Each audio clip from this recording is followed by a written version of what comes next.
Welcome to Screen Hollywood, the home of movie news and entertainment. Don't forget to like, share, and subscribe. All right, what's up everyone? Adam here for Screen Hollywood. If you're new to the channel, welcome to the Hollywood family, and hit the like, subscribe, notification bell, and hype button. Also, bookmark our news site at screenhollywood.com. I'm going to try my best not to be that guy. I really am. But for this one, I just can't help it. I told you so. For months, I've been saying it right here on this channel. The Emperor has no clothes. The magic is gone. And now, the box office numbers for Avatar, Fire and Ash are proving me right.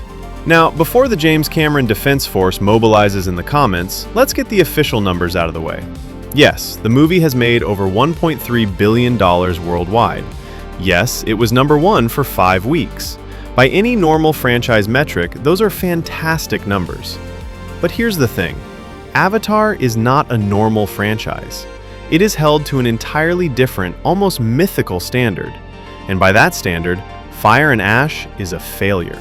This is a story about a cinematic giant finally showing a crack in its armor. It's about a studio that got greedy, a director who may have overplayed his hand, and an IP that, as I've said before, is a mile wide but an inch deep. So today, we're going to break down exactly what went wrong, why I saw it coming a mile away, and what this means for the future of Pandora. I said this in my last Avatar video, and I will say it again. James Cameron and Disney should have quit while they were ahead. They should have stopped with The Way of Water. That movie was a phenomenon, pulling in over $2.3 billion. It succeeded against all odds, 13 years after the original, by perfectly weaponizing nostalgia and the promise of a once-in-a-generation cinematic experience. But instead of letting that victory stand, they tried to do the Jurassic Park thing. They tried to milk this IP dry by knocking out another movie just a few years later. And it's not working. You want to know why a strategy like that works for a franchise like Jurassic Park and not for Avatar? It's simple. It comes down to one word: soul. Jurassic Park has earned its mantle in pop culture. It is cemented in the global imagination of families, kids, and adults. Its characters, its music, its iconography. It's part of our cultural DNA. Avatar? It's a technical marvel, but it has no soul. To me, it looks like a PlayStation game with a sprinkle of Pixar animation. People talk about Jurassic Park even when there isn't a new movie on the horizon. Does anyone, and I mean anyone, talk about Avatar when a release isn't imminent? No. The moment the marketing stops, it vanishes. In fact, it's already happening with Fire and Ash. The movie has gone into the abyss already. It's forgotten. The 13-year gap between the first and second movies wasn't a weakness, it was its greatest strength. It allowed a new generation to discover the original and built a powerful sense of nostalgia. Fire and Ash arrived just 3 years later, and without that event-level hype, it's performing like what it is, a traditional and frankly, kind of forgettable sequel. Now, let's get into the specifics of why this installment is underperforming. And the biggest reason is the one that is most damning. It's the same damn movie we've already seen. Twice. The word of mouth on Fire and Ash has been far more mixed than the previous two films. The common critique, from fans and critics alike, is that the plot and, most egregiously, the climax are almost identical to what came before. Once again, Jake Sully has to gather Na'vi from across the planet to fight the humans. Once again, the climax revolves around stopping the RDA from hunting the Tulkun. We now know this is because Fire and Ash was originally supposed to be the second half of The Way of Water. Cameron's script got so massive that he split it in two.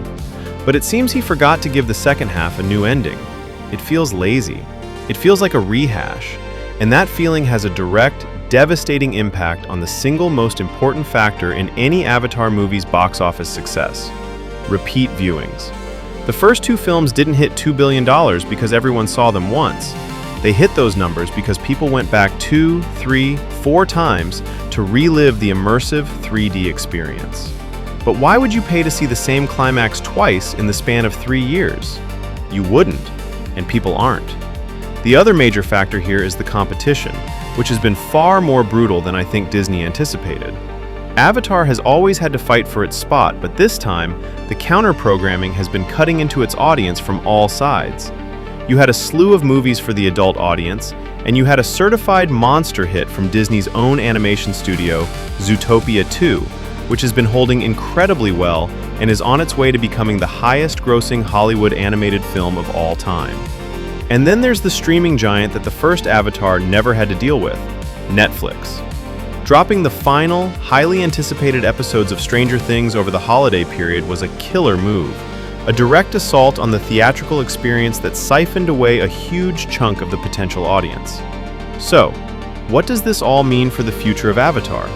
James Cameron has already filmed part of Avatar 4 and has scripts for a fifth film. But he's also said that their future depends on the performance of Fire and Ash. And a film that is almost certainly not going to cross the $2 billion mark, the benchmark he set for the last one, puts the entire franchise in a very precarious position. Now, will Disney pull the plug? No, probably not.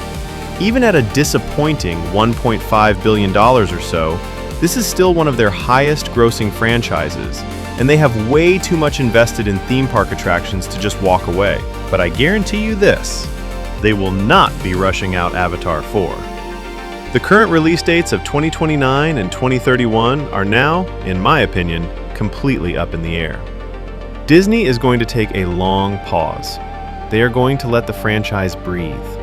They are going to wait for that nostalgia to build back up, because they have now learned the hard way that without it, Avatar is just another blockbuster with a pretty face and an empty soul. I told you this was coming, and now the numbers are backing it up. What do you guys think? Am I being too harsh, or is it time for James Cameron to finally let go of Pandora? Let me know in the comments below. As always, don't forget to like, subscribe, and hit that notification bell for more from Screen Hollywood. Thanks for watching.